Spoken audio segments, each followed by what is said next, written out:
Well, welcome and good evening to the April Parks and Recreation Commission meeting. I see that photograph that comes on beforehand, and I go, God, am I getting fat or what? Tuck my shirt in. It's my pleasure tonight and this evening to welcome Troop 2017G to provide the opening ceremony to the commission meeting. Troop was founded in 2019, is currently chartered by Advantage Point Church, and there's 45 young women totally involved in the troop. We're excited. And they're from Eastvale. They said yes to being tonight here to present the American flag and do the opening ceremony. And this time, Tom Donatoni is the Scoutmaster, and this time too, more importantly, is Ms. Donatoni to lead the flag ceremony. All is yours. Color guard attention. Audience, please rise.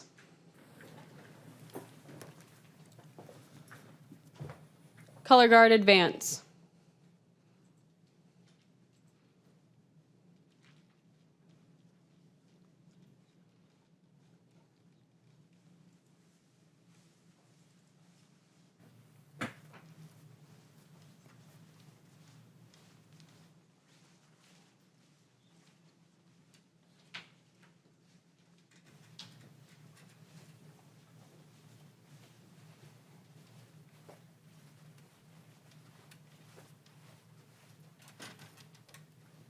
Color guard, please prepare to post the colors. Please join me in the Pledge of Allegiance. I pledge allegiance to the flag of the United States of America and to the republic for which it stands, one nation, under God, indivisible, with liberty and justice for all. Color guard, please post the colors.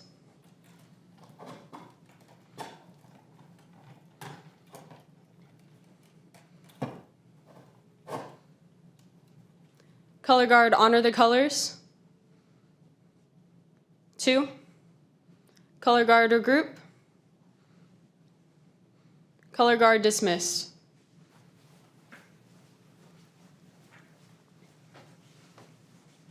Audience cities.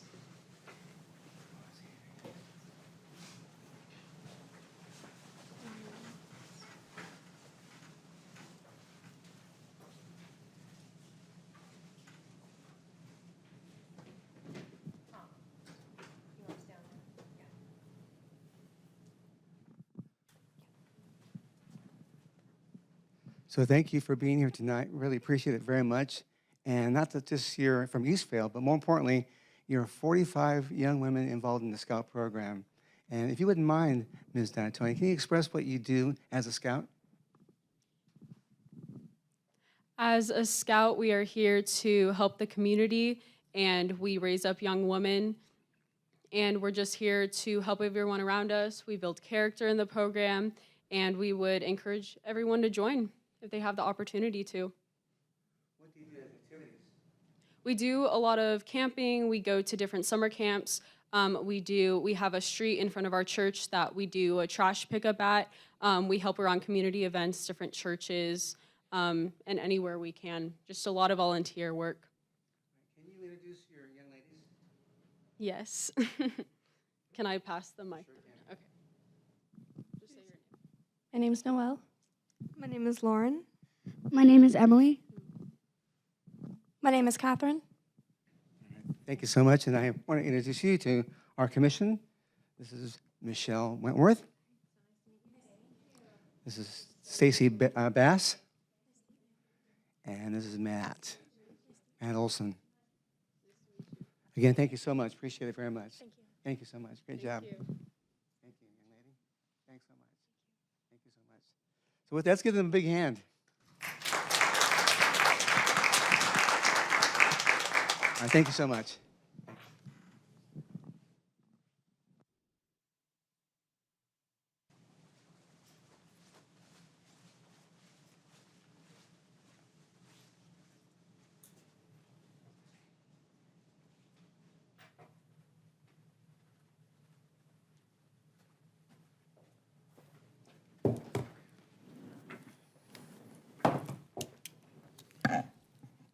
Again, thank you so much.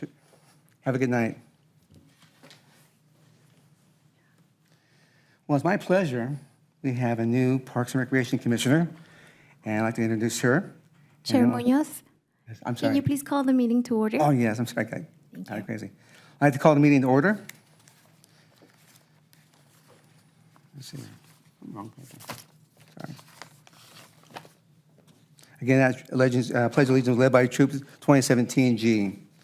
This time, I'd like to introduce our new Parks and Recreation Commissioner. Her name is Stacy Bass. Commissioner Bass is a longtime Corona resident. She attended Corona schools K through 12 and graduated from Centennial High School. Yay. Ms. Bass has a bachelor's degree in business administration, marketing, communications, and attended Harvard Business School and International University, Germany. Impressive. She is the co-founder and CFO of her nonprofit foundation, Bass Education Incorporated, and the owner and director of operations for Boost Training Systems, both here in Corona, here in town. Please help me in giving Commissioner Bass, Stacy Bass, a warm welcome, Corona style. All right. Commissioner Bass, would you like to say a few words?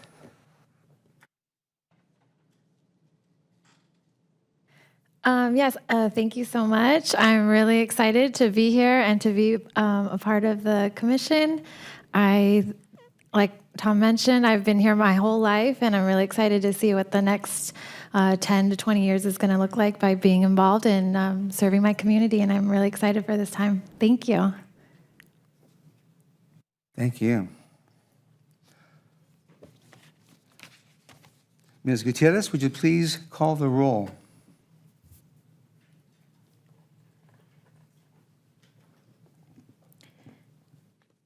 Commissioner Bass? Present. Present. Commissioner Wentworth? Present. Vice Chair Olson? Present. Chair Munoz? Present.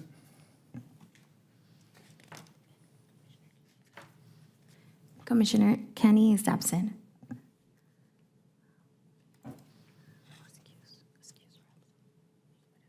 Thank you, Ms. Gutierrez, for that.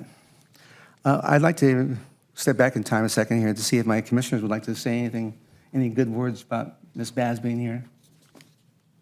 I think it's a great time for you to join the commission. There's a lot of great stuff happening. We're really excited to have you, and welcome.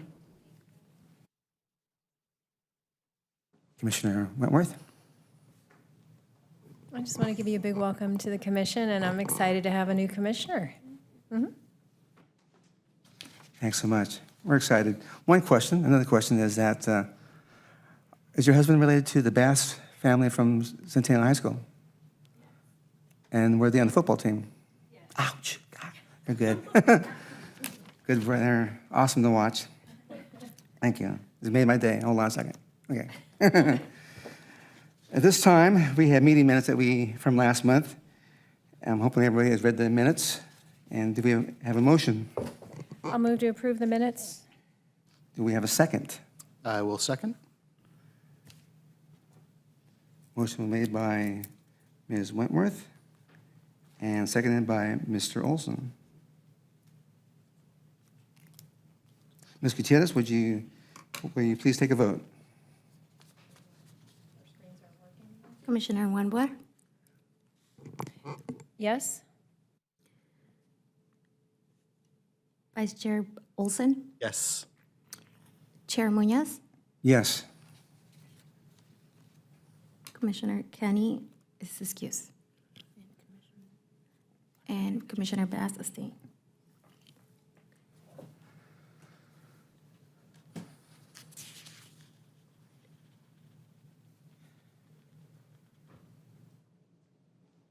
And if the screen works, well.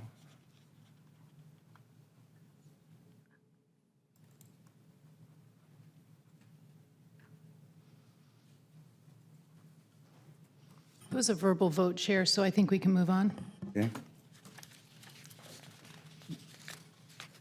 Motion passes. Approval of the consent calendar.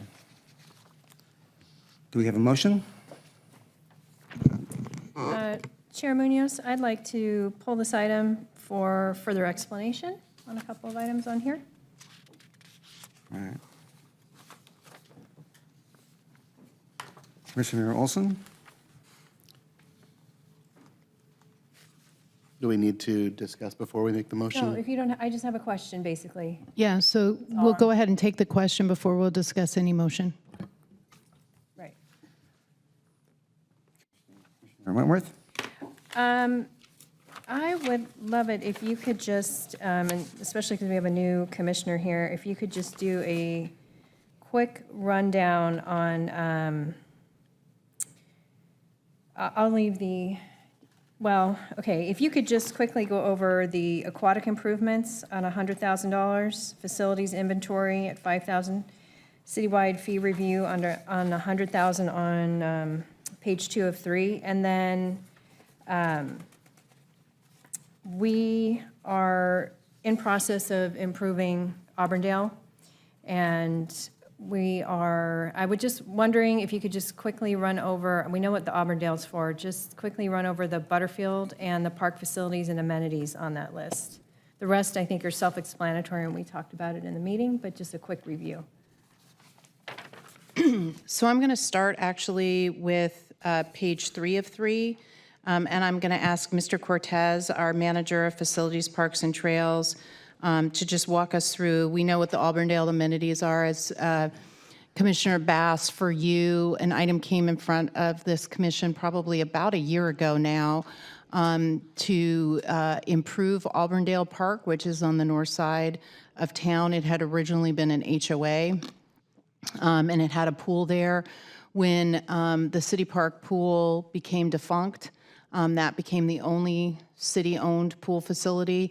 That park needs some massive renovations, and so this commission went forward with those renovations, and we're in that process. So that obviously explains Auburndale. And I'd be happy to sit down with you and kind of go through those improvements that the commission has approved. Additionally, Ms. Martin will be coming to our June meeting to give this commission an update on that particular project. But I'm going to go ahead and defer to Mr. Cortez to talk about the Butterfield Park design and the additional items that are here on this agenda.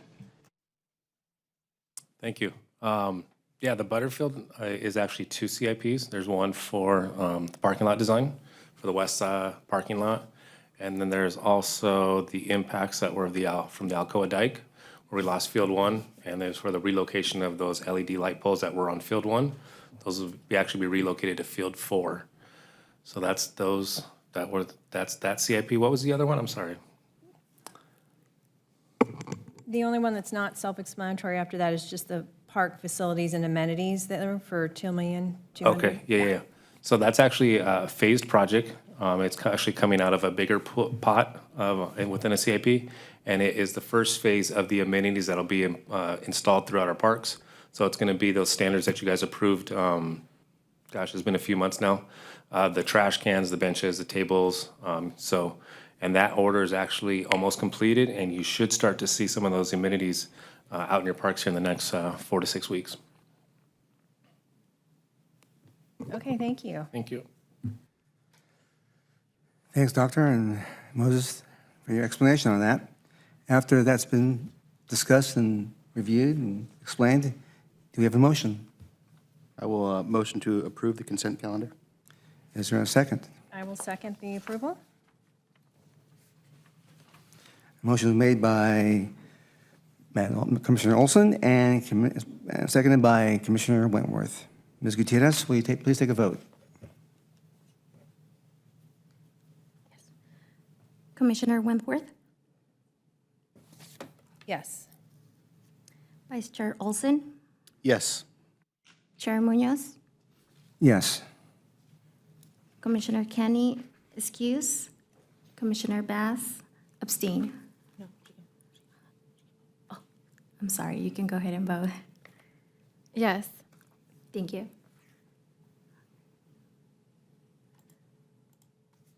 I believe it's approved. Consent calendar has been approved. A communication from the public. This portion of the agenda is intended for general public comment only on items within the commissioner's jurisdiction that are listed or not listed on the agenda. Persons wishing to address the Parks and Recreation Commission are requested to identify themselves and state the matter on which they wish to comment. No action will be taken on matters not listed on the agenda. Please observe a 3-minute limit for communications. Ms. Gutierrez, are there any speaker cards from the public? No, Chair, no speaker cards from the public. Ms. Gutierrez, are there any written comments from the public? No, Chair, no written comments from the public. Right. Youth update. Report by Teen Advisory Council. Ms. Gutierrez, are there any speaker comments from the public? Chair Munoz, we'll have the report. We have our youth right here, so we don't need comments yet until they make their Perfect. report. Fantastic, thank you. President of the Teen Advisory Council from Corona Public Library. Currently, we're working on our Diversity in Action event, which will be on Saturday, April 29th from 1:30 p.m. to 4:00 p.m. at the Corona Public Library's Family Room. Our theme this year is folklore and instruments, and the countries that will be represented are China, France, Greece, India, Italy, Korea, Malaysia, and Mexico. There will be crafts, snacks, informational posters for people to enjoy for free. Chair Munoz, we also have a member from the Mary Youth Council. Fantastic.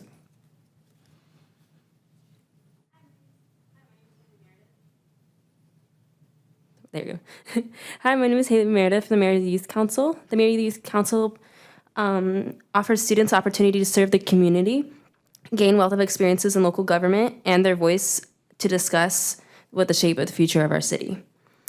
The Mayor's Youth Council met on Tuesday, March 21st. We met the Communications Division, and they gave us the presentation on what the department does. They also show us all of the equipment, what they use for photo shoots and filming. The Communication Division is dedicated to strengthening the relationship between the City of Corona and its residents. They share the outbound communications to our city residents through press releases, their electronic newsletters, the Inner Circle, and social media channels such as Facebook, Instagram, and Twitter. They help provide tools such as free mobile app to make connecting with our city as convenient as possible. Today, we had a utilities department tour of the water reclamation facilities tour. We got to learn firsthand about what it takes to provide a safe, clean, and high-quality water, and for the community. We also learned about the Corona's water reclamation system. The city has a scale reclamation water system. The water reclamation program also allows the city to safe drinking water for homes and businesses by using reclaimed water for landscapes. It saves water to help our environment. Our next Mayor's Youth Council meeting is Tuesday, April 18th.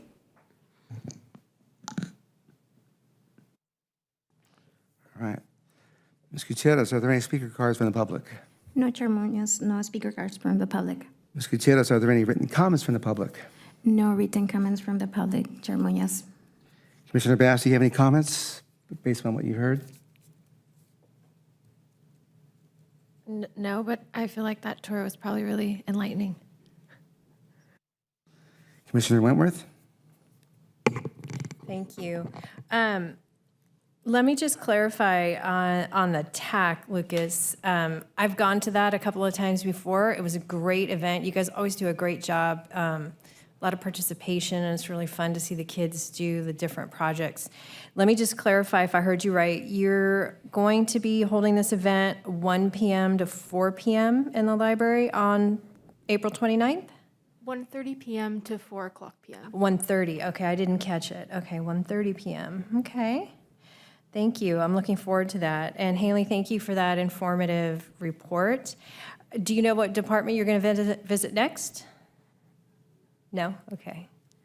That's all my comments, thank you. Thank you, Commissioner Wentworth. Commissioner Kinney's not here at the moment, so I pass it on to Vice Chair Olson. Great to see you guys again. Great to get the update, and glad to see you back. Thank you for your update, and thank you for clarifying the time. That was my question. Thank you. Thank you, Vice Chair. We missed you last month, but no problem. I want to say that it's fantastic to see our youth involved in a variety of things like water reclamation. It may have rained a few times here this year and last month or two, but the drought is still here with us. It's in the back door waiting to come back again.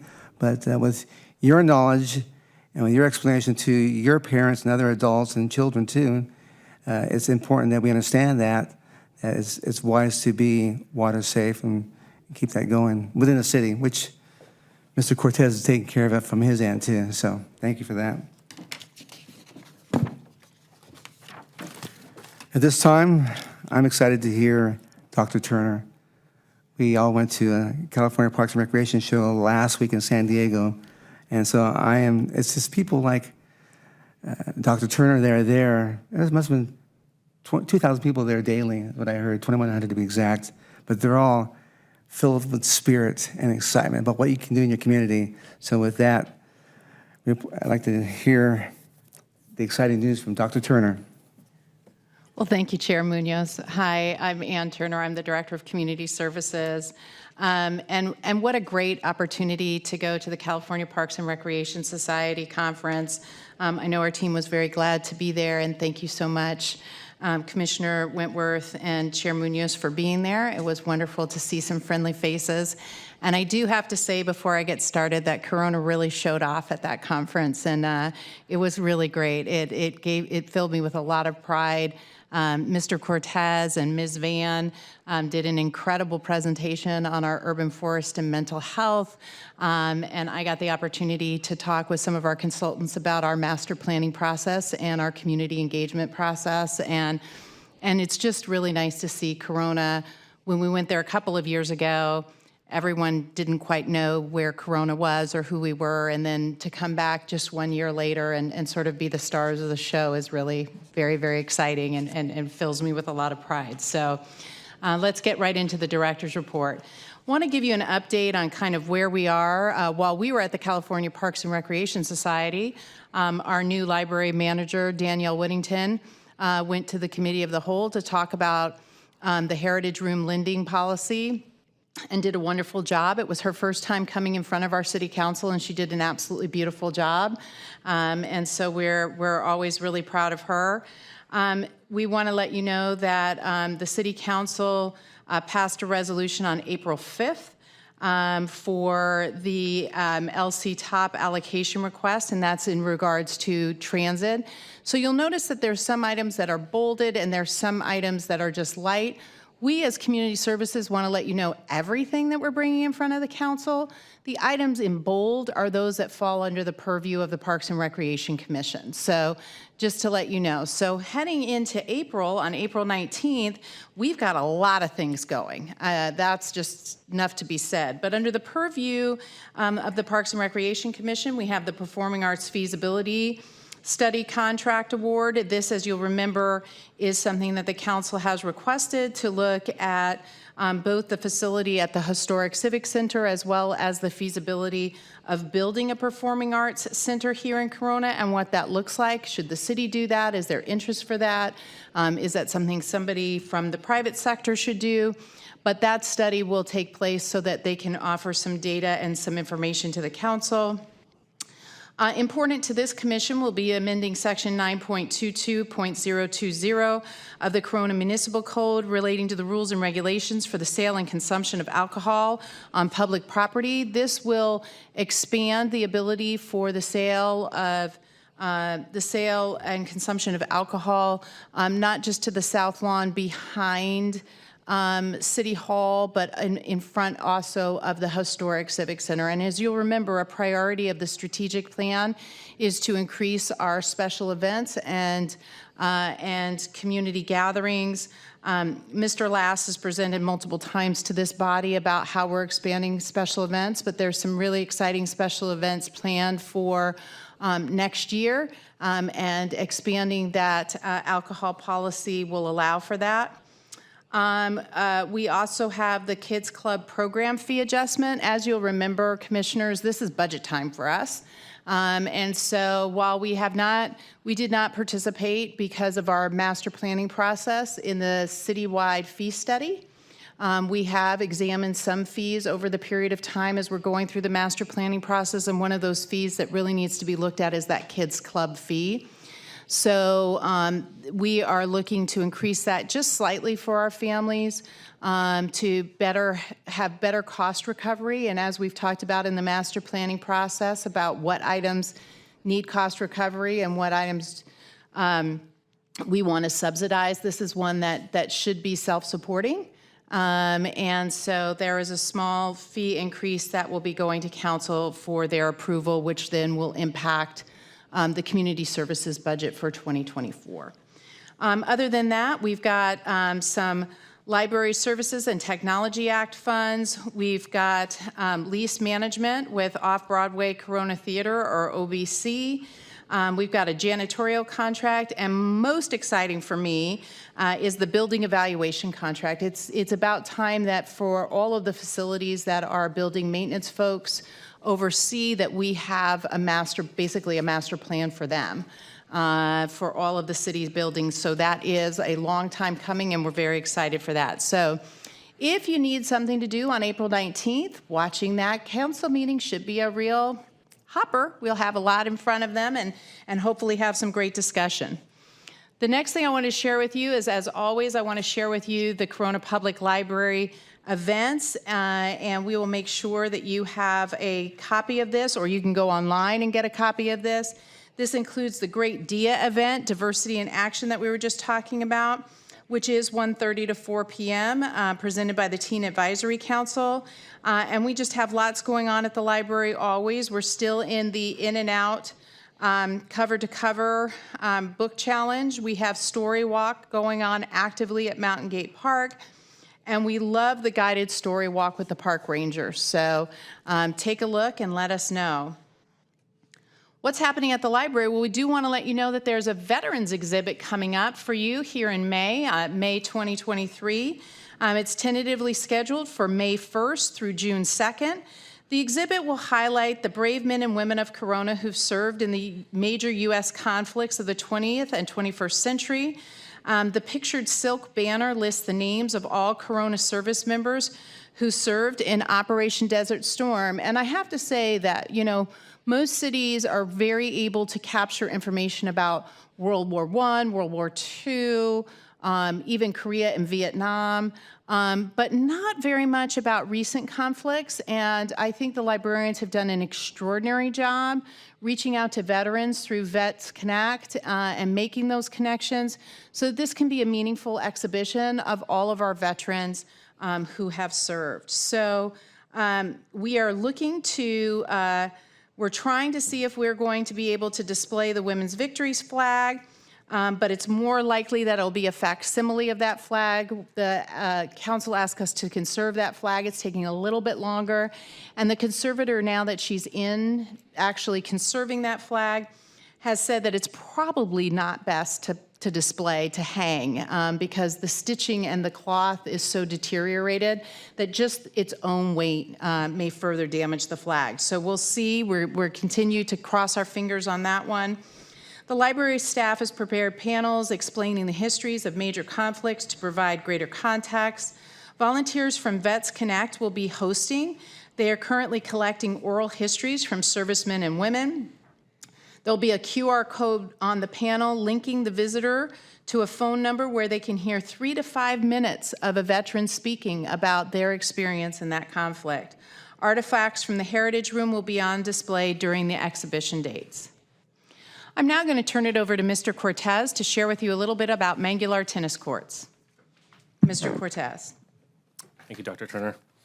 We do have a couple updates that were brought back from last commission meeting. So we just wanted to provide you some updates on the Mangular Tennis Courts. They were closed for several months, or actually over a year, while they were undergoing the construction of the water treatment plant there. We are now getting ready to open them, but prior to opening them, we did notice that there was some damage that needed to be repaired. So we did resurface all the lights. So the lights are operating at 100% now. We patched the surfacing that had started to deteriorate. And the last thing that we're waiting on is just to get the contractor scheduled to come out and repair that chain link fencing that goes all the way down. Instead of just repairing this one panel, we noticed that the other panels were starting to show some corrosion. So we're just going to go and replace that whole center section. We anticipate having this completed in the next few weeks and hope to have it open right around the beginning of May. And that'll be just in time for summer. So they'll be back in operation. Next slide. Also wanted to bring back a couple updates on the rain-related items. We had a very wet winter. It seemed like it was raining every week. We were fortunate. We didn't have any significant rain-related issues as far as like trees down or mudslides or any property damage. Our staff was out there through all the rain. They were out there, unplugging the drains, keeping an eye on all our hot spots. Some of the burn areas still up in Green River, we're still maintaining some of those areas. We maintained our sandbag station. We were bringing sand in weekly, keeping the bag and then keeping the empty bags stockpiled. The only effects that we really saw was just a little bit of delay in maintenance. It's a little difficult for us to get out there and mow, and obviously prep our ball fields. But we're working closely with our sports leagues, and as soon as they dry, as soon as the rain would stop, we'd get out there and try and pump the water off or do what we could to assist them. So thankfully, we held up pretty well. I think the grid pruning has definitely paid off. We didn't have nearly as many, down limbs or any trees that came down in the rain or the winds. So definitely the contributions that the city has made is definitely paying off. And I'm happy to report now that we're into spring, so no more rain. That concludes my updates. I'll turn it back over to Dr. Turner. Thank you, Mr. Cortez. I'll turn it over to Mr. Lass, who has some updates to share with us about Kids Club. Thank you, Dr. Turner. I did want to piggyback on your comments and announce that our Kids Club After School program will be available for sign-up starting May 1st. It's really important that we give our families enough ample notice and time to prepare for their after-school recreation needs. I know no one in this room wants to think of anything that's taking place after summer just yet, but as a parent, we're always planning. The Kids Club program is a great resource for the sites that we serve in partnership with the school district. We offer homework help. We have fun activities and games planned. These are program sites. We're doing recreation right. We're providing, sense of place. We're engaging. And we have a really amazing fun staff. And one thing I did want to share with you too is we did a family of 500 of our participants and a survey with 500 of our family served, I should say. I'm sorry. And, we got the usual, quantitative data back. I like this, maybe this could be better. But what absolutely blew me away was the comments that we received, specifically naming our staff. And I there's way too many to name here, but just for making a difference in the lives of these families, providing someone that they look forward to engaging with. Sometimes school life is stressful, sometimes we're doing testing, but to know that you can go there after school, you can hang out, see your friends, laugh, have a good game. It's an amazing program. So if there's any families looking for after-school resources, please reach out to us. All right, next up, I wanted to highlight, could you advance me, please? I'm sorry. That our senior trip program is back. And this one was one that we were definitely getting requests for. And we actually launched it earlier in the season, but we did want to share out some of our upcoming trips, including Catalina. We're going to be doing a gondola getaway. We're going to Laguna Beach. We're going to be spending the day in San Diego. Our participants really want to go to the beach right now, as you can tell. So we listen to what the folks want. We work with our transit company. We have a beautiful motor coach that safely picks everyone up, actually at our Circle City Center, and whisks them away on adventure. And again, the comments, the stories that come out of these programs are outstanding. Our last trip, there's a beautiful story about Happy Birthday being sung in different languages with the staff and the participants. You go on these adventures, you see all the great things that SoCal has to offer, but then you also meet friends in your own backyard that maybe you might not always have a chance to engage with. But by going through the shared experiences, you really feel that sense of connection and community. And then seniors are just booming right now. I am so excited because last week we had a ginormous food warmer, yes, ginormous, technical term here, food warmer delivered to our senior center. And what that is the impetus that's going to allow us to deliver hot meals at our senior center. And this is a real game changer for us. We have never done this at our senior center. It's a very humble facility. It's a former firehouse, lots of charm, really amazing people. But Monday through Friday, we're going to be able to serve hot meals. And there's two really distinct benefits of this. First, of course, is that nutritional value, that stability, to know you have a place where you can get the nutrition that you need. And then second is that congregate experience, that meaningful interaction, the friendships you build, knowing that you can come in and people are keeping an eye on you, right? Every day, like I'm saying hi to my friends at the front counter, and again, that sense of place, that sense of community. We anticipate this being very popular. So we are looking for a soft launch in mid-May, and then going into full program in June. And what we'd like to do in June is provide you with a full update on what that congregate meal program is. And we'd also like to invite you out here in the future if you'd like to help us serve one day and see what it's all about. Special events. We do not have a city signature event other than our recently passed Tree-tacular, which was amazing. But we are working with several of our community nonprofits on co-sponsorship events, including our Step Up for Safety 5K, which is bringing awareness to pedestrian safety. In fact, there's a sad number that 6,000 pedestrians are killed every year. So this event is really just about raising awareness, raising funds. It's going to be a 5K taking place at Santana Park, and you can sign up for that now if you want to scan that QR. And then, of course, Day of the Child is back, returning there to City Park for their annual event. They're going to be having lots of fun, great resources, full day of fun for the kids there. So all that information is available on the city website and through the organizers' sites as well. All right, with that said, I will pass off to Dr. Turner to introduce a colleague I'm very excited about. Well, thank you, Mr. Lass. It is so exciting always to be able to introduce new staff and people who are coming to help out our team here in Corona. So sitting right in front of you next to Mr. Lass is Karen Stevenson. Karen is our new Community Services Recreation Supervisor. Karen is a graduate of Northern Arizona University. She has more than 14 years of experience in various recreation-related roles, and most recently comes to us from the County of San Bernardino. She is a longtime participant and presenter at California Parks and Recreation Society, so we hope we have her next year at the conference with us. And Karen, would you like to say a few words? Certainly. Thank you for that introduction, Dr. Excuse me, Dr. Turner. I'm very excited to be here. I've heard wonderful things about the city of Corona for many years now and this team, and so I feel very honored and look forward to booming programs at all of our facilities and working with this great team. So thank you for having me. Thank you. And Chair Munoz, that concludes my presentation. I'd be happy to answer any questions, or the staff would be happy to answer any questions the commission might have. Thank you. Thank you. Ms. Gutierrez, are there any speaker cards from the public? No, Chair Munoz, no speaker cards from the public. Ms. Gutierrez, are there any written comments from the public?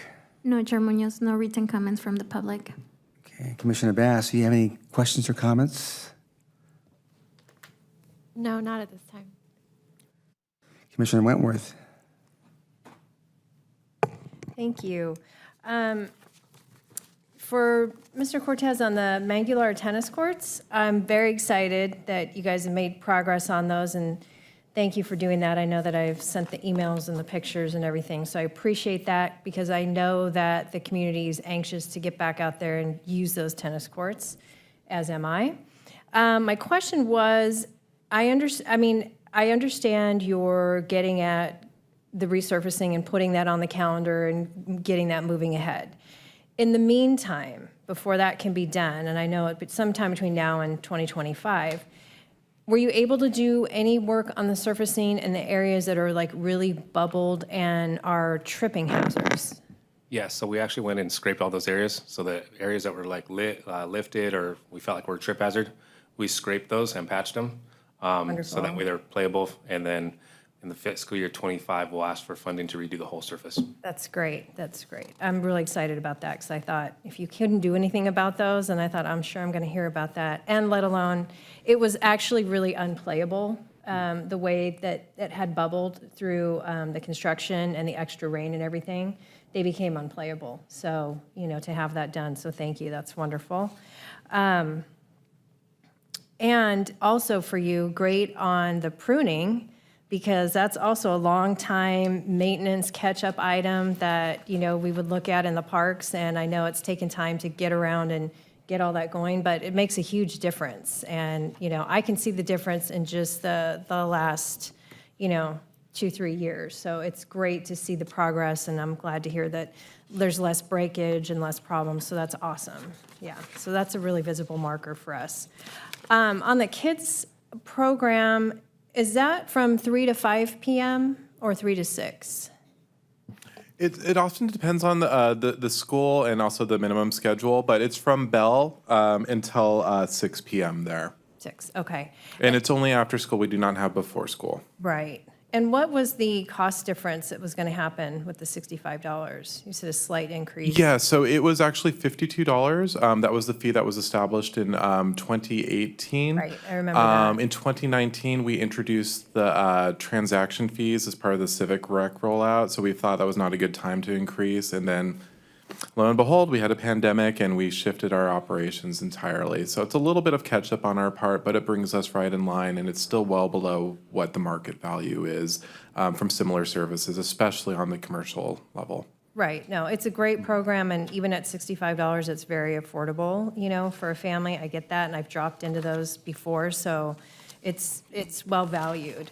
And I want to commend you on the senior nutrition program. Very happy to see that roll out. It's just wonderful for a city to have a senior center and then not follow the Older Americans Act with a nutrition program to follow it up. This is just the next logical step. And then hopefully we will be moving towards a bigger senior center, so that would be awesome. If we can get with our master plan, because I know that we need a bigger senior center, so yay. And I can't wait to help serve and see how you guys work out the serving, whether you're going to have regular volunteers coming or how that's going to work out. So I'm looking forward to that. And welcome, Ms. Stevenson. It's so great to see a new face, and it's really wonderful to be up here and see all the new employees come in, and one after the other, and you guys just bring so much to the city, and it's just a really exciting time for us to see the growth and the hard work that you guys are doing, so thank you. Thank you, Commissioner Wentworth. Thank you. Welcome, Ms. Stevenson. I think it's a great time to be here, and we're very happy to see you. I have a couple of questions. Bear with me. The Performing Arts Feasibility Study Contract Award that's going to be at the City Council April 19th.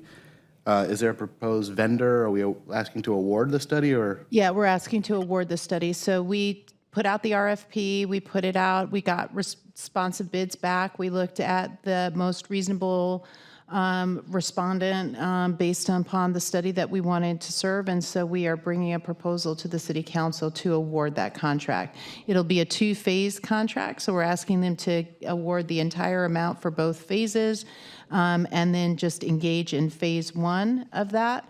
And if the data vets out for them, we'll check back in with them, and then we can go ahead to phase 2. Fantastic, thank you.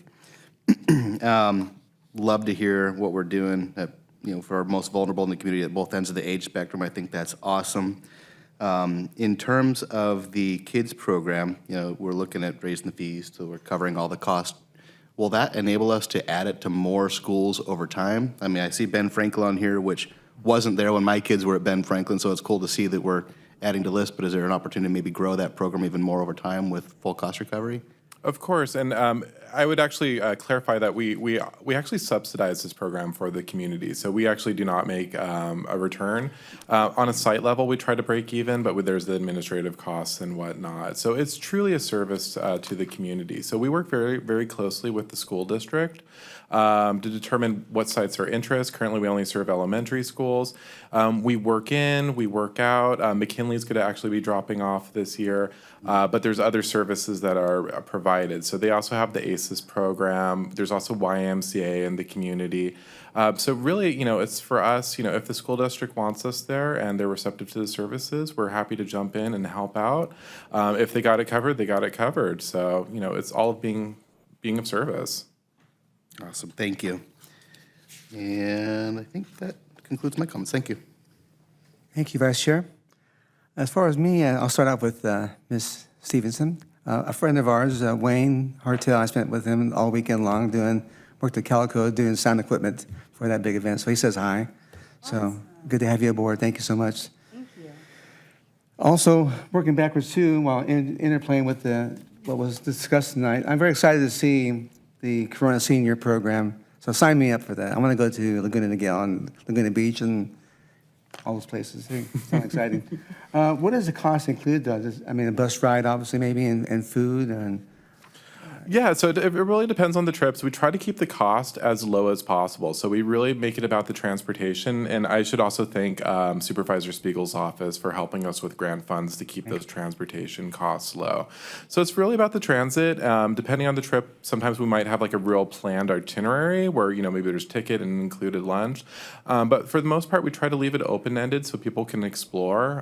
That seems to be the feedback we're getting right now, where, you know, they really want to kind of take it in on their own. But the potential for this program, again, open-ended. So, you know, if we want to do, you know, museums, if we want to go to a show, we can book it all out. And we have a great contractor with Inland Empire Stagecoaches that we work with that helps make this possible. Great. My father's 95 years old, lives in Arizona, but him and his wife, my stepmom, went to all these places when they were of age and going places, not just Arizona, so they weren't stuck in town. They were going to Europe too, but this is beyond Europe, but they were going to places that were fantastic. And so his memories are pretty vivid in his mind still, and then as he shares those things with me, I grew with him. So I've been to Italy with him, you know, mentally at least. And then, so it's exciting to see this happening for our seniors programs. Also, the schedule here is fantastic. It's good to see that we're active in the community and community active with Corona. And what's the head count for these people attending these classes and parks for these programs? Is there a head count roughly? So for the library programs, I'd have to reach back out to Danielle to see the head count. It depends on the program. They vary, obviously. Our TAC is very active, and our DIA program is well received by the community, so we get quite a few people at that. Our story times run between 100 to 150 that come out to story times. Our story walk with the Rangers, again, it varies. It can be as few as 10 or 12 to as many as 15 to 25. So it just depends on the day. If it's a beautiful day, you'd be surprised how many moms and kids come out, or parents and kids come out and do that story walk. So I think it's all very dependent. Great. Thank you. And my last question would be on the time frame for the feasibility study. I'm going to defer to Mr. Last to talk about the feasibility study, the time frame. Yes, and Dr. Turner, you might recall we were, even to this last minute, changing the scope of service on there. But we are looking, really we're focusing on phase one at this point, because that's going to determine how far we can take this project. That's going to include all the outreach element and engaging with stakeholders, you know, our work with the QR codes. We're going to be going out to the theater and getting information, as well as really comprehensive market data research that is well above my head, but these guys have this dialed in. Depending on how that goes, then we could go into phase two, which is really about pre-plan funding options and sites.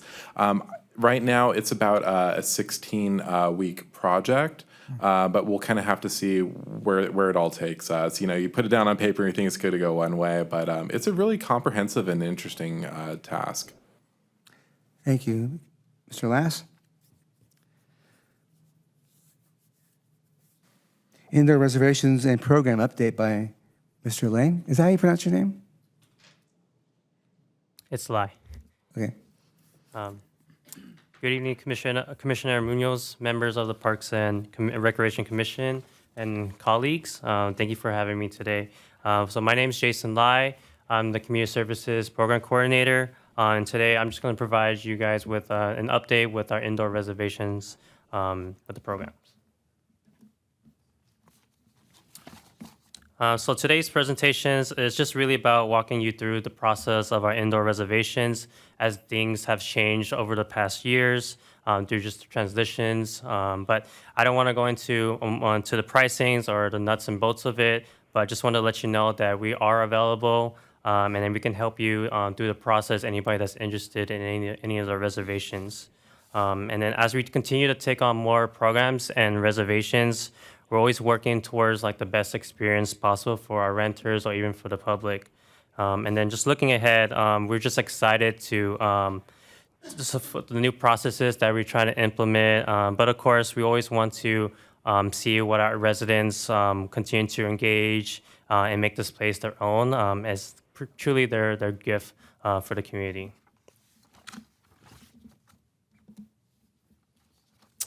So just want to start off who is Programs on Reservations. So our team is responsible for the indoor reservations, contract classes and activities, and then the administration of the Circle City Center. Alongside, we do offer off-site facilities as well, which I'll explain in the next slide. And it's pretty much, if it's under one room for programs, it's mostly going to be our responsibility. And some of you may remember that we were once referred as facilities. However, with the reorganization with the Community Services Department, we took a new name of Programs and Reservations. And then outdoor reservations, including outfield allocations and park permits, has moved under the Facilities, Parks, and Trails divisions, which is pretty much alcohol leagues. So who are our team? So we have our recreation supervisor, Karen Stevenson, who just started with us March 27th. And then there's myself, the program coordinator. I oversee the day-to-day operation. We also have two amazing office assistants, including Alma Morales, who's been with the city for almost 30 years, or over 30 years, my apologies, as well as Christine Camacho, who just started with us within the new year. Then just to provide daily support to the Circle City Center, we rely on a lot of our reservations and activities on our part-time assistants. In fact, we provide up to 18,000 hours of support for our community use and activities throughout the city. So what facilities can you reserve within the city of Corona? We recommend our tried and true facilities for our best reservation experience. One of them is the Circle City Center, which is our newest facility, which offers a wide variety of modern amenities in a central location to the community right off the 15th and the 91 freeway. And just for historic charm, we do have our beautiful historic Civic Center, which is coming up on its 100-year anniversary, and formerly Corona High School and later City Hall. But later, and then pretty much the space has opened up for community use and groups, recreation programs, and events. Of course, the centerpiece to the HCC is our beautiful historic Civic Center, which includes our beautiful architecture and audience that's seating up to 380 guests. We do have, like I mentioned before, we do have several satellite facilities, which includes Arbondale, Brentwood, and Victoria Park, but however, we have less frequent use for those as we kind of focus more at the Circle City Center, which is our newest facility.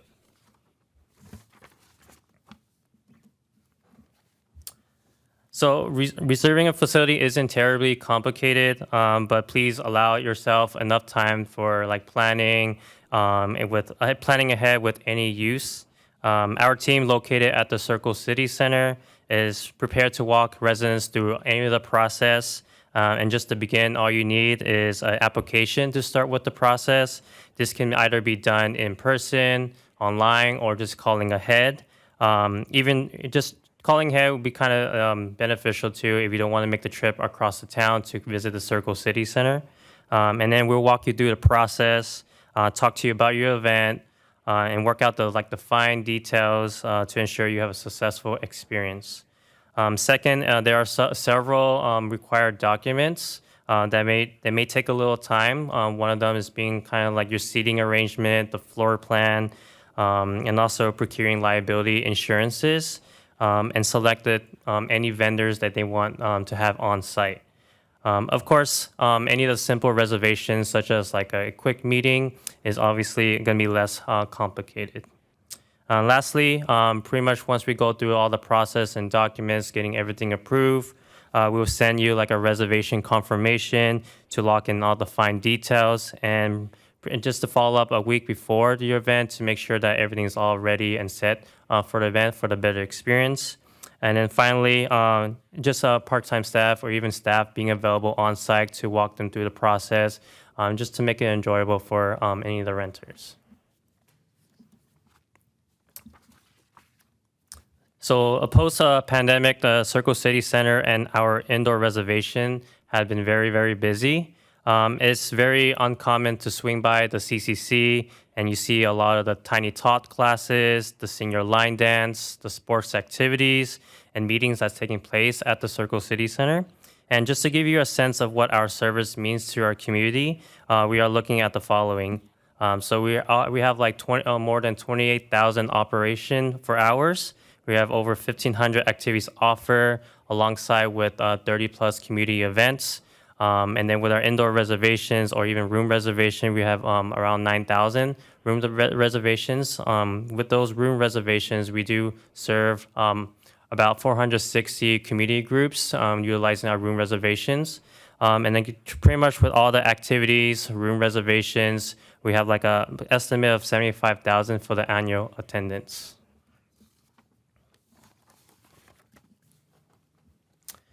And of course, no system is without its faults, and our team are actively looking for better ways to serve. The pandemic really taught us what we need to better invest and streamline the operation process to make everything a little easier for the public. Some of the feedback we have received is that our process can be quite confusing if you have never rented a facility before. And we do have solutions for those, and which I will cover on the next slide. One of them is processing time, which can take 30 plus days. But mind you, we are like working with like wedding receptions and then to like last minute requests that can greatly vary. And we want to ensure that everyone has the best experience when utilizing the facility. We do have some long-standing community groups who rely on our rooms for reoccurring uses, often as weekly meetings or even more frequently for our gym use. Presently, we have so much in demand that there's been occasions where we have no choice but to limit how we utilize the facility. And but in worst case scenarios, we refer users to like similar facilities, such as like our satellite facilities. And then pretty much that's been very especially challenging with our limited single-use amenities, such as our gym and our theater. So to improve these processes, we are looking at several factors. We are looking to leverage our software package of CivicRec to be more fully integrated and make reservation a lot easier. One of them is allowing like a 24/7 application, even though approvals may take several days to work out. But we're also trying to build like a pre-approved vendor list that residents may select. That can vary to like catering or the food company. And this will reduce a lot of supplemental paperwork. This also includes the insurance on-demand options. So renters don't have to provide their own or purchase through a third-party vendor. But really, we're just really tackling the concept of like consecutive use to allow groups to kind of use a single instance, and then looking for like long-term use that we can accommodate for more of a traditional lease or a lease agreement for where we can work into their existing programs. And last, we are very excited to see what happens with the city master plan. This is a key opportunity for community to intensely recreation program and infrastructure for the first time in a very long time. And overall, we're just dedicated to kind of get a better understanding of our residents with us and throughout the community. And some of the changes are in the works, and we're excited to share more as these services come alive.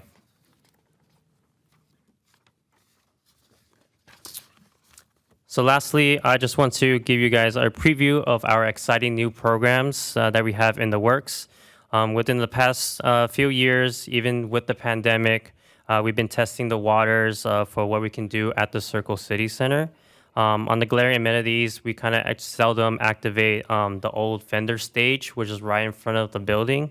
We have tried different activities such as Hoops Day, Tiny Tots Halloween, Night Market, and then community-hosted partnerships. But we have a good idea of how many people that we can accommodate within that space. And we want to try to more intentionally be active, like more active to utilize the space within the new fiscal year. So this year we're utilizing the ARPA funds, which we were able to acquire a dedicated AV system that could support the use of the stage, as well as funding for our city council for programming that can match that space. Well, but matter of fact, this month we're currently hosting a mini Arbor Day for our minis, or for kind of like our Tiny Tots contract classes, early childhood, pretty much finally filling the empty tree wells that's right in front of our building that's been long overdue. But looking ahead, we're looking to extend invitational program for our community groups, our unified school district performers who want to use the stage for the schedule through the extend through the calendar year.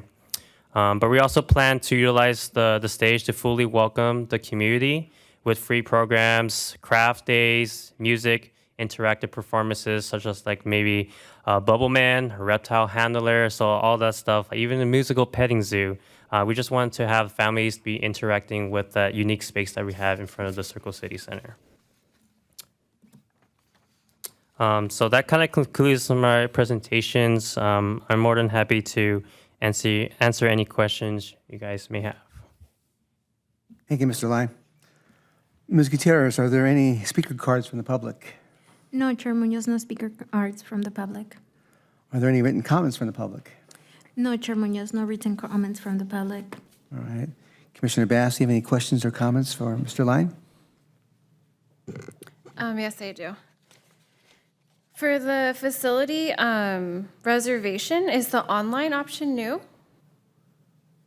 So the online option is still in the works. I know we just have access to like a facility application where they can access and fill out, and then they can just turn in at the Circle City Center, City Hall, or the Corona Public Library.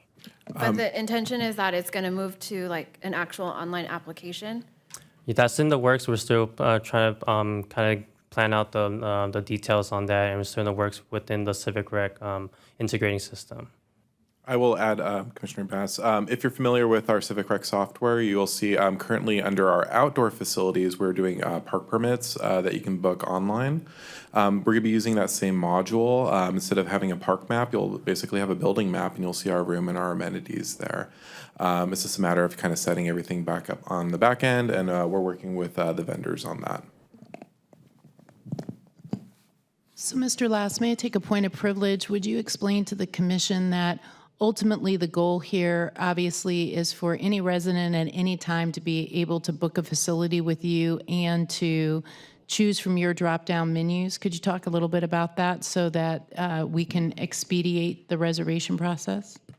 Of course, and Dr. Turner, I think that applies to really all of our recreation services that we're trying to do. You know, we're busy parents, we're seniors on the go, and you know, you really want that time where you can just simply grab your phone any time of the day, not necessarily have to interact with a person or drive all the way across town to register for an activity or to book a facility, but to have those resources on your fingertips where I can quickly go on.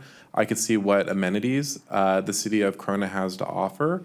What spaces are good for a meeting, maybe what's good for a banquet, or even maybe a corporate meeting. To quickly go on there, to at least get that process started, to hold my date, to know I have something in the works and I'm feeling great about it. And then what's really great is Jason, Karen, the whole team over there. They just really walk everyone through that process. They ask the questions that. Sometimes we're busy and, you're trying to plan a birthday party and you're trying to do it on your lunch break, to ask all the right questions to really set you up for success. So that way when you show up, the team's ready for you, the room's prepped, they will guide you through your experience and they will help you out during that event. Did that answer the question? Yes, thank you. Okay. And then I am wondering, so about how many applications do you process a month or so? So we get roughly like around 50 to 100 applications. Those are kind of the numbers we get. Depends on the season too. Like during the summer, we get a lot of applicants wanting to rent out the rooms during the summer. But it really depends on the season. Like the warmer months probably get more, I'd assume. Okay, and my next question about the limited use or those that reserve frequently leave less availability for others. So is that because there's not enough facilities? Is that because of the increase in interest? Like, what's causing that? I think that's a good question. So pretty much the limited use is just because we do have a lot of long-standing community groups that kind of been in the past. We've been having a lot of reservations from there, and then we're trying to go away from that. But pretty much we're trying to limit the use. I know sometimes for like the gym use we kind of utilize for the reservation, but we're kind of going away for that as the gym use for like athletic use for the gym. But it's not really the limited use, but it's more like the prime time. Sometimes the long-standing groups, they want to reserve during the prime time, like the morning to the afternoons, or sometimes the evenings that we have the limited use for that. So how do you normally handle that? Like if there's new organizations that want to get involved in the community, like what would you do about that? So I know with Mr. Last, we're currently working on like revamping the policy of the reoccurrent use. I know in the past we usually have the recurrent use of like maybe they can book out 3 months at a time, but we're trying to limit that to like single instant use. That way we can open more for the public use for their events like the parties in our banquet room. And I will piggyback on that too, just to kind of explain the process. So if any group is interested in renting with the facility and it is a consecutive use, that generally triggers more of a meeting process versus maybe we're just having a church bake sale or a one-off kind of banquet. Long-standing usage, we really want to talk about and what that means for the impact to our users. The Circle City Center especially is a multi-use facility. In the past, it was very facility rental heavy, but we're really looking at programming that intentionally as a community center with activities, meaningful interaction, community meetings, information sessions, things from our youngest, to our oldest. So we really have to get that balance right. So when we, take on any new users, if we're looking at longstanding use, we really need to understand what that long-term implication is going to be. So right now we're operating 100% within our existing policies, but post-pandemic, that demand just keeps increasing. So resources are finite. Presently, we're in an exploration phase. We have pulled a number of policies from different cities have undergone similar growth challenges. And we see some really good things that could potentially work here in Corona. However, we want to make sure it's tailored to our community and our residents before we introduce any type of policy like that. And then with any longstanding user too, if they need dedicated meeting space on a regular interval, that's not so much a reservation as what would be considered maybe a lease or what we call here for our legal, a license use agreement. So, maybe there's an activatable space. We do a number of these with the YMCA where they have designated facilities and agreements with the city. But as a part of a rental, we're really looking at, hey, I'm looking for a place to host a birthday. I'm looking at a place to host this event. Maybe we have an HOA meeting, and this being the community center, we're here for you. Commissioner Bass, I would also add to that as a part of this work that we've been doing during the Parks and Recreation Master Plan, what we're seeing is that we do have finite resources. And so we're looking at both the City Park Master Plan as well as our Parks and Recreation Master Plan and saying, what is the best and highest use for our facilities? And we want to make sure that we're not competing with something that's in the private sector. I mean, leasing out one of our buildings may be convenient, but it may not be the best and highest use of that facility. What we really want to make sure is that we are available to as many members of the community for as many different kinds of uses and needs, and that is as convenient as possible for that resident to be able to rent that. And I just want to really commend Mr. Lass, Mr. Lai, Ms. Stevenson, and the entire team at the Circle City Center. They have worked tirelessly to try to streamline our reservation process. It was quite difficult when I first got here, and they would explain it to me, and I've worked in this field for quite some time, and I was still kind of like, huh? So this is really an enormous improvement, and they are getting so far to an exceptional, probably best practice standard at our Circle City Center. So really kudos to them. They've done an incredible job. Yeah, that's amazing. Thank you. Okay, and then my last question was about the Circle City Center, the stage area. Are most of those events geared toward the younger age group? For that, for the stage area, we're more geared for the community use. We want to have more of like more community, not just the early child, but that's slowly starting from early child. But we want to expand to like mini events for like Halloween, even like special events. Maybe we have the concerts on there, which we utilize for the dedicated AV that we have for the stage. Thank you. Commissioner Wentworth? Okay, I want to say that the feedback that I've gotten over the years is that reserving rooms has been difficult. And I myself have tried to reserve rooms as a community meeting space that doesn't have anything to do with the city, my own community group in the past before you all were working here. But it was difficult. So is this a software upgrade that you guys are designing that's going to better fit your needs? Is that what you're really working on? Commissioner Wentworth, I'd be happy to answer that. So it's actually utilizing our existing software. Our phase one was really that park permit process, and we were able to do that with the outdoor reservations team. It seems to be working really well, and we want to take that new application to the users, where we actually can see most of this on our end, but we want to turn that over where they can do this themselves, kind of like a self-checkout kiosk. The other really integral part of that is reducing the paperwork that's required for these rentals. So I'm sure, when you reached out, they're like, well, yeah, of course, we can accommodate you, but we're going to need 30 plus days, and then you're going to have to go across town and get insurance. For all the things I couldn't get, that leads me to my next question. Yes. Is if I'm having a what I would call an impromptu community meeting with members of the community, of course, I'm not going to have insurance. This is maybe I need 3 meetings, but I'm not going to get insurance when all we're going to talk about is the freeway, right? For 100%. example, right?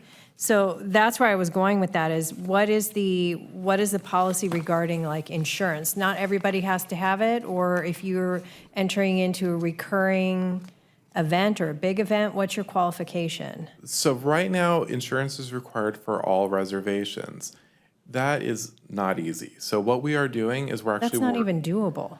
Well, and to say for some people, if you have right? never rented a room and someone say, "Well, I need $1 million policy," that's a barrier, right? Right. So what we're working to do is to reduce barriers, to take out the complications, and the legal and risk management team has been wonderful to work with because they're actually really helping us. So what we can do for the rooms that absolutely require or are high liability, a 300-person banquet, they do require insurance, but what we can do is take that policy, that language, that legalese out of it, and just simply roll it into the fees so it's all inclusive. You come in to book the room, you're all set and ready to go. Also, we found that some of our smaller spaces, like we have a meeting room that accommodates up to 20 people. Do we need insurance for that space? There's a possibility we may be able to waive that in the future. That's still kind of being worked out on the back end, and we'll have to take that to council at a later time. But our goal is to do that one-stop shop. So your insurance is covered, and then that next piece is that ready-to-serve vendor list, which we're preparing to share with the community, where we will invite our participating Corona businesses. If you operate a party rental company, if you're doing catering, if you do twisted balloon animals, you can actually register with the city, get everything you need on file with us in compliance with our legal and our business licensing, of course. But if you're on that list, if I book, Joe's Jumpers for a birthday party or maybe an event on our lawn at the CCC, oh, we're great with Joe's Jumpers. They're already on our list. You're ready to go. And I can actually provide you a whole list of different options. So, maybe there's, Jill's Jumpers, right? But the choice is really yours, and that really takes the headache of having to plan something. As a busy parent, my son's actually having his birthday this week, and we're planning a birthday party, and it's an absolute headache, and I only have my lunch break to do it. So we are very sympathetic to what that process is, and we want to make it as easy as possible for our residents as never before. Okay, because that's kind of was wondering, I can see that you're covering all the bases for, like you said, if you're having a larger party or something like that. But I'm more trying to get at the impromptu community meeting or the other thing, like renting the picnic spaces, reserving that, similar to impromptu group that might reserve a softball field for just a family reunion, one time only. Are we requiring them to get insurance? It mirrors renting the gazebo to rent a softball field, or, you reserve it. So how is that working out? I'm coming just from that course. perspective of that one-off, because I get where you're going with the bigger stuff. Of course, and our goal is the simpler the use, the simpler the process. So in many cases, if you're just having a very simple gathering, you'll just be able to book it on the fly. If we're looking at, a wedding reception and you're gonna have like a room reset mid-thing because you have a costume change and, you're gonna have a chocolate fountain reveal, we're gonna have to get a little bit more hands-on and help you through that. But if you're, an HOA and you just need a quick place to meet, you'll be able to call us up and we'll have more of like an on-the-fly kind of system. And I don't want to speak for Mr. Cortez, but his team has been actively working with the park permits and the field reservations as well to more quickly turn those over. We like to call it, the cake and punch reservation. We can do those on the fly. You don't need 30-plus days. We can Right. make that happen for this So is that weekend. how it's working for the fields or the tennis courts? Like if somebody wants to rent it one time just for like their group of friends for a certain amount of time on a weekend, or a family for a weekend? That's what we're gearing towards, is to be able to incorporate the sports complexes into that. And right now, we're kind of piloting it with the picnic shelters. Okay. But you should be able to rent that without insurance, just like a. What we're like- trying to do, Commissioner Wentworth, is actually give you insurance options, so all you have to do is pay. So instead of Oh, I understand that. I having to guess what go- I'm asking is, Yeah. is now, can you, we're having So we're working on the Dr. Turner family reunion just this Sunday at the softball field. Do I need to, if you ask me to come back with an insurance policy, I can't do that for us. Correct, but we do, right? we are offering you a drop-down menu with a third-party insurance provider, Alliance, so you can buy insurance just for the day. How much would that? It varies, and we can go, I wouldn't want to get into all of the nuts and bolts because I'd probably misspeak tonight, but it is absolutely very reasonable. Okay. Depending on what kind of event you're having, but we are working with a third-party insurance provider because for a lot of people, just the whole process of using their homeowner's insurance or going out to their insurance provider and listing the city as, duly indemnified and all kinds of stuff like that is a real headache. And so for me, if I'm just doing a party and I have lunch to do it and you tell me for $30, you can have your day-long insurance. Yes, please, take my $30. Exactly, and that's kind of where I was coming from, is if you are charging $150 for the softball rental and then the insurance is another $200, we're going to have a lot of people say, I'm not even going to make a reservation. Whatever happens out there, happens out there. And so I was kind of going around the back door, So kind with of the trying to get Rangers, at. we're not going to have that situation. So Where- if they're on the field and Or they you can remove them with the Rangers, but I guess I was getting We're at, are we hoping to making actually it intercede. affordable Yeah, and intercede with the Rangers. doable? So coming out there, and if you're having a family reunion out there, and that we can actually with our iPads help you Mm-hmm. actually do the reservation right there, so that we have as much permitted use as possible. We're not trying to make cost the barrier. For a long time, with the financial situation that our department was in, rental and rental income is what subsidized all of our other programming. Right, so that's where I'm bringing it up from, is my experience has been the barrier, the cost is so high, it's not doable. So that leads me to be the rogue person that doesn't make the reservation because there's no possible way to pull together $300 to do a small community meeting to pay the rental fee. Correct. And that was previous, and I'm just trying to get across that we're moving away from this and we're We going are. to something more affordable and doable for that regular resident that just has a small use need. That larger groups are going to have it together. They're going to be like, oh yeah, we have insurance, or we can get insurance, or we can raise the funds to pay for the fees to cover the insurance if you're offering that. Correct. So Okay. we're looking, we don't have the big reveal right now. We're about at 80%. If we were at 100%, I'd have a big reveal for you, and I'd show you all the fees, and I'd show you how all of that works.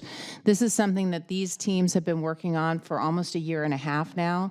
It's much more daunting than you would expect to be able to have it so that there's an interface that you can just go and do this all by yourself without our help. I'm familiar with what that would be, but I guess what I was getting, I was just trying to clarify for everybody where we were moving in the direction of being organizations versus regular residents, that kind of, how we're moving in a more positive way so that we're not discouraging that by the cost barrier, the insurance cost barrier, that kind of thing, so. And I just yeah. really like to take this moment to say that, you know, I think particularly at the Circle City Center, we want to encourage as much use as possible, and it is highly used right now. I have people calling all the time who've spoken to Mr. Lai and gotten upset because they couldn't get the gym, so then they've called Mr. Lass, and they couldn't get the gym, and then they've called me, and they've said, I still can't get the gym.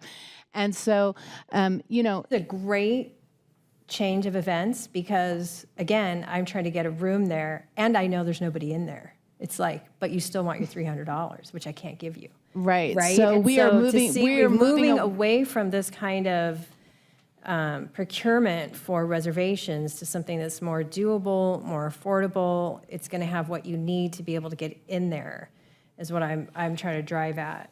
Yes, and we need more space, frankly. So we're hoping that the master plans, particularly the City Park master plan, and the opportunity to have more rooms and have rooms that are primarily rooms that we program, and then other rooms that we are use primarily for rental, will really make a difference. And what happened is when you bleed both of those together, you have competing uses for the rooms. So we're trying to program in those rooms and offer contract classes to the community, but we need the rental income. And so you have these competing uses for the rooms. We think that when not only this best and highest use at the Circle Center, but also combined with expanded buildings at City Park, will allow us to have a diversity of options for our residents so they can choose whether, hey, I want to go to this contract class, or this room is primarily a rental room. So now I want it, you know, from 2 to 4, and Sally wants it from 5 to 7, that we can do that. And we know where our spaces are, and we know what their best and highest use is. Right. Thank you. I appreciate that. I just wanted to play a little devil's advocate here because it was cheaper to pay Sizzler $50 for their room than the city, and that's where we ended up, that kind of thing. So that's why I want to, from the one-on-one user, I just want to make that more clear so that anyone's watching, that they see the direction we're moving in, because if they've had an experience, they might be more hands-off. I'm not going to try this again because I already know how this went. So I'm glad to see it's going that way, and I think this is a great improvement. So thank you. And Commissioner Wentworth, I'd just like to add, I would really love to reinvite the community to explore this space. If you haven't been in some time, or if you think you know what it is, do stop in, walk in, poke your head in, because we have an amazing team. We have lots of really robust activities happening, and we're here to answer any questions you have. So, you know, don't let bad experiences in the past fool you. We are actively working to do that, and I know Karen already has some ideas for some open house and some fun stuff, and we'd love to see you there. Fantastic. It's amazing what talking going on, Q&A, and good feedback. With that, Vice Chair Olson. Thank you. This is a terrific discussion, and I appreciate genuinely the opportunity to kind of get this kind of progress, mid-progress, kind of what's going on, update, even before the big reveal, even though that's what we all want to see. So I went on the website today just to kind of see what the current process is, and it all stopped. It's like, oh, call the number, call the number, call the number. So that was, thank you, Commissioner Bass, for asking that question about, you know, did I miss something? And the answer is no, that is something that's coming. But when it is up and running, is it going to be a different path for outdoor reservations versus indoor reservations, or is it going to be a singular portal for all things? Because just as a dumb resident, I kind of expected a rental's rental, whether it's indoor or outdoor. I don't know how to make that distinction. So the pretty much the goal is also try to make it a streamlined, the better option. So if someone wants to reserve any reservation, it's kind of like a roadmap. If someone wants to reserve an outdoor, it'll kind of go outdoor. If I want picnic show, it goes to that route. If I want something indoor, it'll kind of point you to the route of like an indoor reservation and goes you through the process. Okay, perfect. And I imagine one of the questions that folks has is, what's the availability? Like, is there going to be sort of calendar of availability? That would be pretty helpful, I think. Yeah, so that's pretty much the goal. I know in previous, just kind of looking through the calendar, that should be, you know, when is availability. That's the first thing a lot of renters would look at, and that's kind of the goal they want to look at. And obviously, if there's questions, they're going to always point to the direction to us if we have any questions for availability. But that's pretty much the goal. They're able to have accessibility to the availability. Awesome. And I know we don't want to talk specific fees, but I did notice that it was kind of a lot of them are 3-hour minimum, 5-hour minimum, and then additional hours after that. But what if there's something like, let's just say, a theater show in there that's going to be in there for 4 days? Is that charged at the minimum? Can some people come in during those off hours when they're not actively performing, or is it like they're booked that full, 72 hours plus? Yes, Commissioner Olson, that's a very good question because that's a really interesting topic. So I will say, like, from a rental standpoint, we're less concerned about the minimum these days because, like Commissioner Wentworth mentioned, we just want to meet real quick for an hour. We just want to come into our community center and have a place.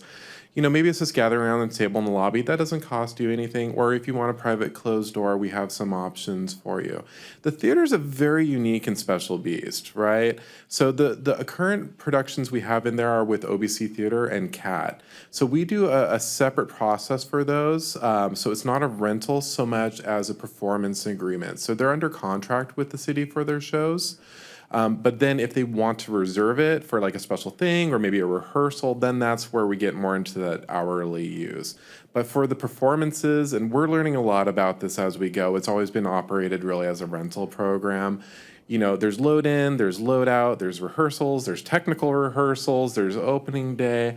I mean, it's really impressive what they do, and I love that we get to be behind the scenes and see all the cool and neat things doing, because they absolutely do stage magic in there, which is wonderful.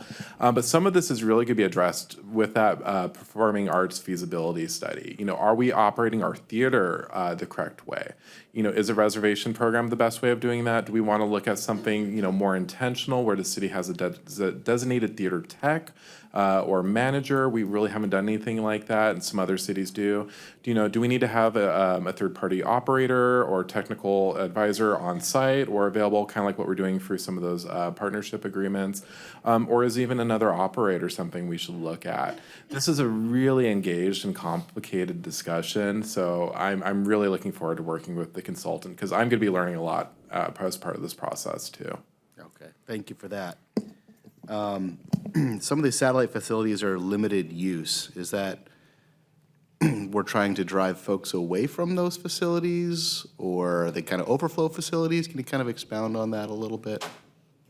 Pretty much the goal for those facilities, we're trying to be more, we want to kind of congregate our contract classes to the Circle City Center, but utilize those facilities for kind of like maybe on a lease agreement or kind of a lease where we can do that. I know like for Arbondale, it's utilized for the YMCA and the pool, and then pretty much like that's what we're trying to push more towards, especially like Victoria Park, a very nice facility, and we're trying to push more forward towards our like long-standing community groups or the long-term ones.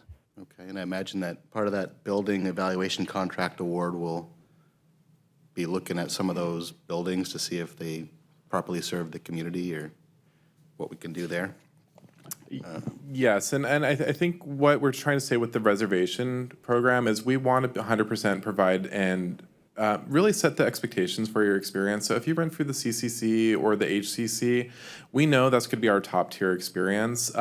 Victoria and Brentwood are kind of unique sites, so it's really important we walk those sites with the residents. Maybe they haven't been there in a long time. They're a little bit older and maybe need a little bit of love, but they are not without charm. So those aren't as frequently requested, but we always try to prioritize that tried and true. And then as the resources are finite, then that's when we kind of push out into those satellite locations as needed. Excellent. You have a way with words. Oh, good. It's terrific, yeah. So we're about 80%. What should we expect timeline for the final 20?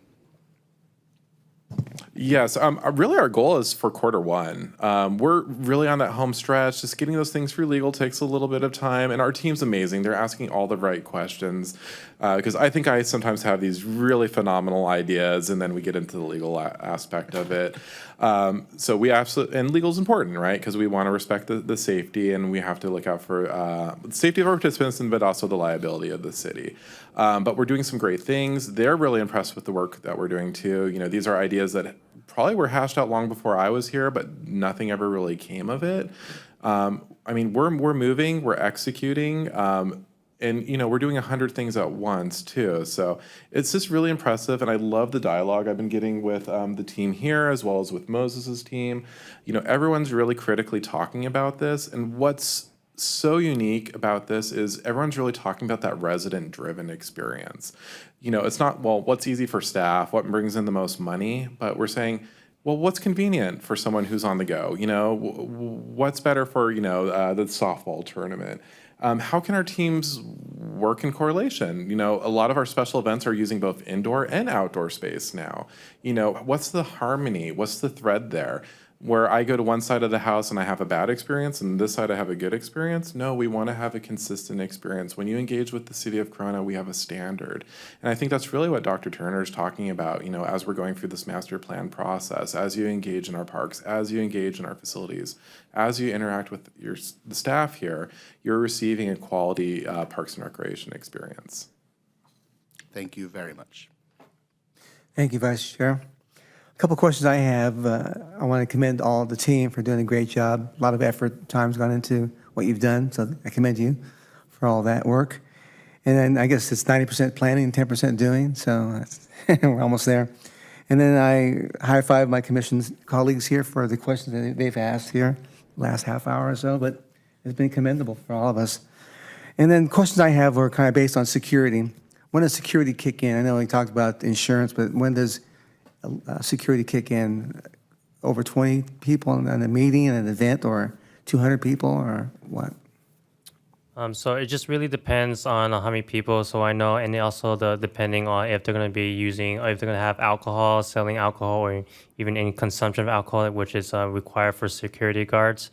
And usually, if it's over 200, I guess a security guard is required for that, and do the proper insurance and the permits as well. Great. And then my last question, I like this chart. Good job on that. How do you reserve a facility? I probably think about on number 4 item would be kind of follow through.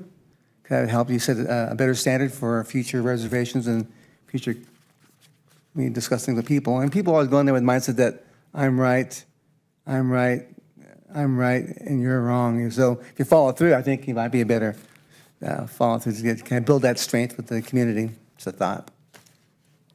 Mr. Munoz, this is a great idea, and with everything, we're always looking to receive data back. I shared we're doing, we recently surveyed the 500 families surveyed by the Kids Club program. We've been doing that with our special events to determine musical interests, of course, for our outreach.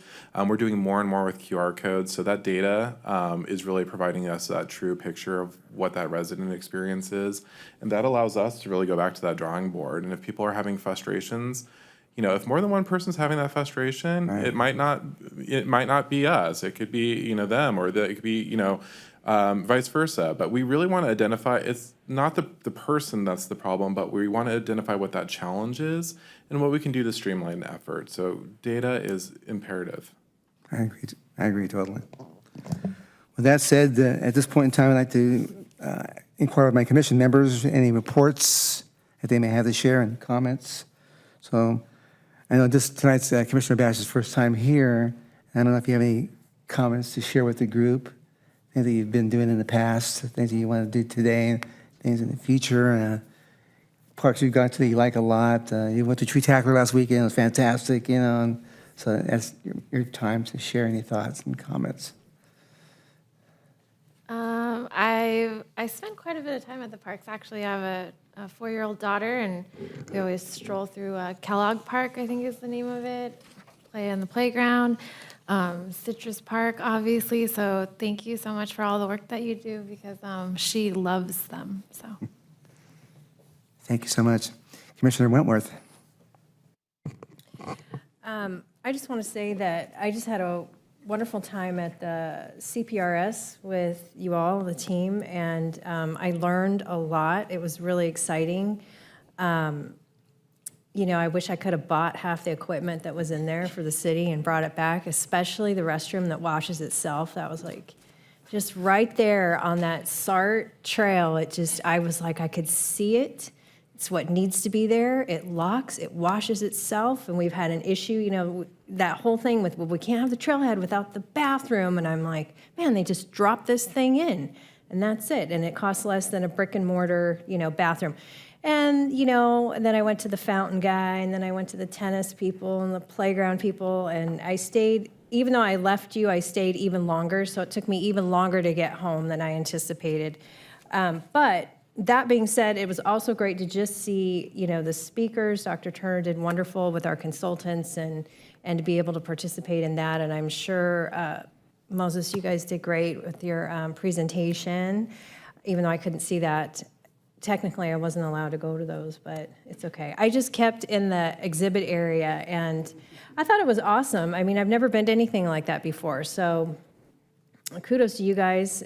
Corona's just made great strides, and you can just tell by looking at the agenda for the conference, you know, that the city is moving in this way that is big thinking, and it's just taking that idea that cities are evaluating their parks and recreation. You can't be this old model of just catering to little groups, and it's even like, I'll use the example of the pickleball, you know, because they're coming forward and they're coming in bigger and bigger numbers, and they're at present they look like a specialty group, and it's not something that has taken a strong foothold over many, many years in communities. This is a newer thing, but it is growing, and their demand for space is ever present, and they're wanting to take over existing spaces and make them into something that they want. And that larger question that we ask ourselves, what's the best use for this public facility?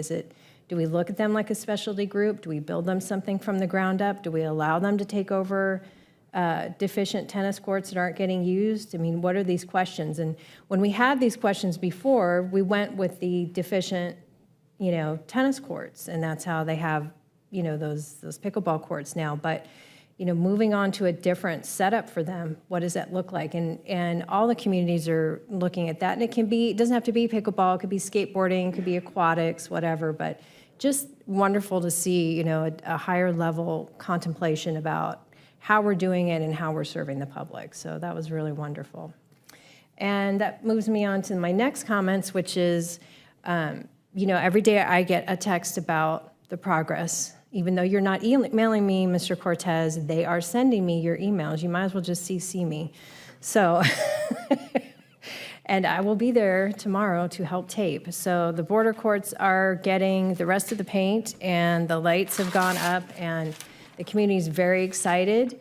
Some of the concerns I'd like to share with you is that they've raised is just the timing on the lights, whether they'll be on a timer, and making sure that the public knows that this, because pickleball is loud, they're starting to get concerned about the neighbors, that they're not able to play until 10 o'clock at night. So there might be some policy setting here that needs to have a discussion about how late those lights stay on. So I know that in our other parks, the tennis courts are on, I think, until 10 o'clock, right? Yeah. So I'll just bring that forward, that they're like, well, we can shut it down at 9. I mean, because we really want to keep it nice for the community and the houses that are right there. But they're just, I mean, it's like Christmas, you know, it's like Easter basket, Christmas, all in one thing right there with those courts. So they're excited, and they'll see you Wednesday, and they're going to do a spectacular taping job for you guys. And hopefully we can have an event, maybe with our new community services, we can do some kind of event with the pickleball people. So yeah, that would be great.